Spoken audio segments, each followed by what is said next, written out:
Hi there. Before we dive into today's episode, I want to ask you an important question. Are you wondering why your hard work isn't reflecting in your bank account? If so, I've got something that could change the game for you. With my Digital Product Accelerator one-on-one coaching program, I'm on a mission to help entrepreneurs like you bank consistent revenue without sacrificing your time or sanity. Imagine shifting from 90% client-facing work to enjoying consistent revenue from your digital products, all while reclaiming your time. You already know that you don't need another course, and a one-size-fits-all approach isn't going to cut it. What you need is a strategic, long-term plan tailored just for you. So if you're ready to build the profitable, freedom-giving business you've dreamed of, apply to work with me by going to destinycop.com/apply. I cannot wait to learn more about you and your business.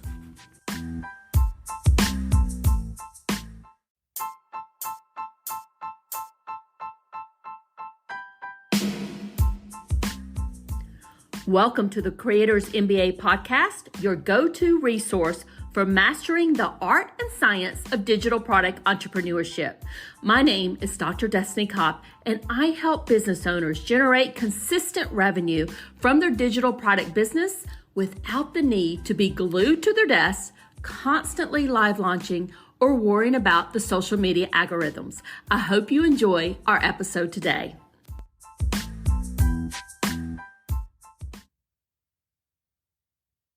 And my special guest today is Christina Marie Anderson. Christina is the founder of Wondersoul Co., a brand strategy and web design studio known for crafting personality-packed websites.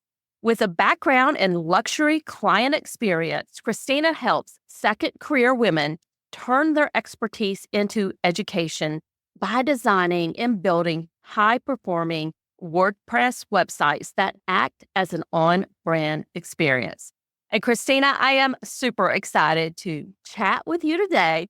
But before we get into all the questions I have about you and your business and how you work with your clients, can you tell us just a little bit more about your journey, your background, and how you got to where you are today? Yeah, absolutely. Thank you so much for having me here today. It's very exciting for me to be here. As you mentioned, I help second career women turn their experience and expertise into education for the next generation. And I'm super passionate about helping women build something for themselves. A lot of women, get tired of the corporate careers at some point.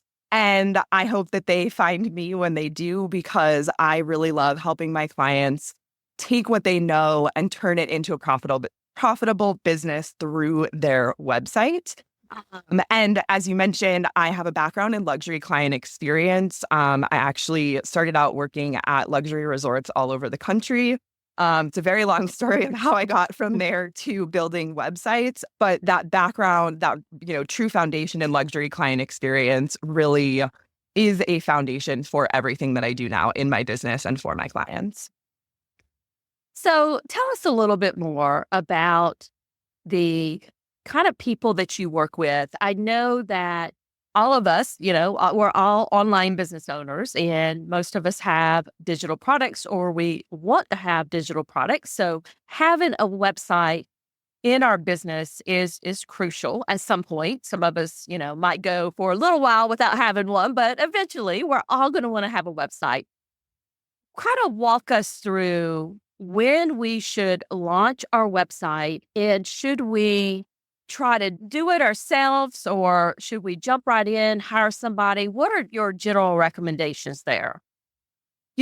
I may go a little bit against the grain on this one. There are a lot of web developers out there who will tell you that you should hire a web developer right away. But I actually like when my clients have done it themselves first. That shows me that they have fortitude, that they meant it when they started their business. But it also gives them perspective. So people who have not previously tried to do their website can sometimes think that it's not that hard. It's difficult. Anybody who actually has tried to do their own website can tell you from their experience that there's so much more that goes into it than just like what looks pretty on the page. So I love when my clients have already tried it themselves and they know that they are over it.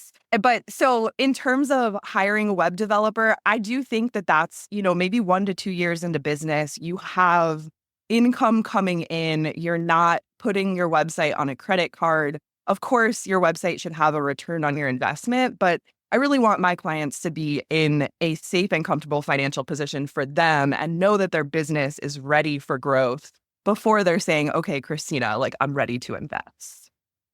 So majority of the people that you're working with, they have some type of website out there. They've maybe been doing it themselves over the years. I'll put myself in that category. I do all of my own websites there. What kind of mistakes are you seeing that they have made? The number one mistake that I see people who build their own websites and write their own copy is talking about themselves too much. I can usually pinpoint if someone has done their own website, written their own copy, when in the hero section, that very top section of your website, their headline starts with the word I help you do this. And this is a really common trap to fall into. We feel like our websites are about selling ourselves. And they are about selling ourselves, especially when your personal brand is your business. But it's more about connecting how you can help with the people that you help. So it really needs to be more focused on them and how they see themselves and the transformation that they are looking for. So I can definitely see that. I know that I've made that mistake at some point in the past myself. And one of the things that you do is help people kind of get their personality out into the world or let their personality shine through their website. And you have a little bit of an unconventional process to do this. So can you walk us through that? And should we as business owners want that personality to shine on our website? Of course. So first of all, I'll start kind of with the tail end of that question there, why you should want yourself to shine through your website. These days, people are buying from people. They need to know you. They need to like you. They need to trust you. Yes, that sounds like a marketing cliche, but it is still the truth. And when you can show who you are through your website and really create what feels like a personal connection, despite the fact that it is a digital landscape, you haven't actually spoken to your website visitors yet, but it really should feel like that when your website launches. It should feel like you're starting to have that personal connection with your audience. And in terms of my unconventional process, it's maybe the first place that I'm really sharing this. So this is my little trade secret. I pull a ton of information for my clients' websites from the initial discovery call I have with them. And this might sound a little counterintuitive, but once I start sending my clients forms and questions, they start to think too much about what I'm asking them. And this is something that I see across, different businesses, different types of business owners, is we're too close to our own business. So when you ask us to think critically about our business, we don't really have the perspective to do so. But in that discovery call, people are incredibly candid about who they are, what they do, who they help, and like the hills that they will die on, the things that are important to them, their values in their business. And more often than not, the headline that I write for any given website is pulled directly from something that was said in the discovery call before the person started to clam up and, think too critically about what I was asking them. I think that's brilliant. Because I've been thinking, I went through a website design earlier this year, and I was thinking about, when I started writing or filling out all of those forms or the Google Docs, I'm like, she's right. I had to really start thinking, and then probably my personality wasn't coming through, and it really wasn't giving her the information that would be necessary to kind of communicate my message, I guess is what I'm trying to say. So I like the process that you're doing there.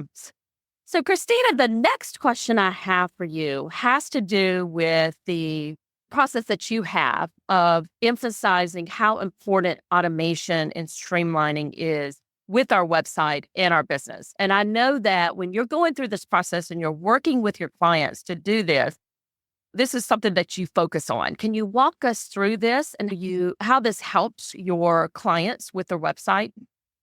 Absolutely. So as we all know, in the year 2024, a website can't stand alone in your marketing process, in your client pipeline, your client relationship management. And so when I start a website build with any new client, I like to take a holistic look at all of the different tools that they're using in their business and how they're using them.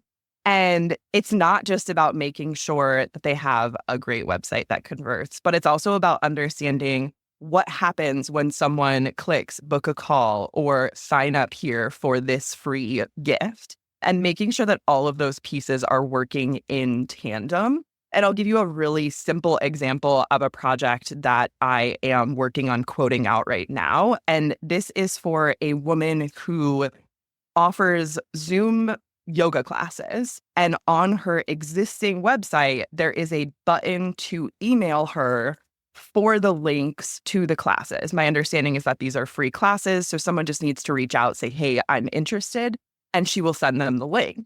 But I saw a really great opportunity to automate that using email marketing. And now we think of email marketing tools like MailerLite or like MailChimp or ConvertKit as being these tools to send our lead magnets and then market to our audience. But they can also be used really strategically in a situation like this, where someone hands over their email address in order to get those Zoom links, and then they are sent to that website visitor, that potential client, automatically through something like MailerLite, ConvertKit, MailChimp.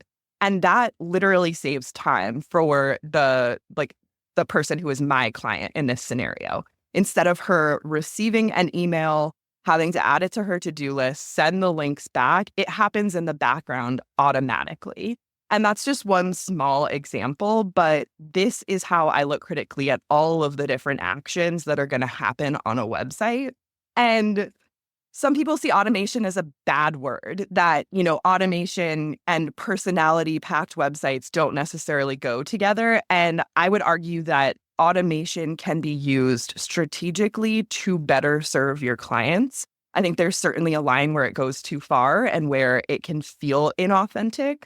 But as long as the intention is to serve the client, the website visitor, then automating and streamlining these processes through your website is not just essential, it's a smart idea. I would agree with you. I would say it's definitely essential. And for us to have businesses where we can serve our clients, we need to have these automations in place.